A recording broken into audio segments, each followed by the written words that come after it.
বাবুল ভাই এবং রুকন উদ্দেশ্য করে কইতেছি আমার তো এত তোমরা এই দিন হাঁসের মাংস খাইতা ফাটি খাইতা এখন দেহ আমরা এখন ফাটি খাইতেছি এই যে বাসা কিছু পরে তোমরা কিছু দাবি করে রাখো না আমরা তোমাকে মিস করতেছি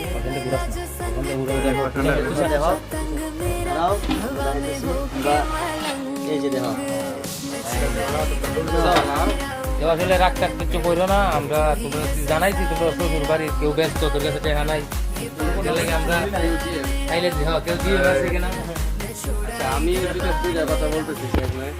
দুইটা কথা হচ্ছে এখন হুজুর যখন আমরা মারা যাবো আর কি, হুজুর তো আমাদেরকে লাশের সামনে দাঁড়ায় জিজ্ঞেস করবো তোমাদেরকে যে আপনারা যে যে মানে যে লোকটা মারা গেছে ওনার প্রতি কোনো দাবি দেওয়া আছে কিনা। তখন হয়তো তোমরা আতো দিতে পারো যে আশের বাড়ি দিচ্ছিলাম তোমাদেরকে আমরা দাওয়াত দিই নাই, ইনভাইট করছি নাই।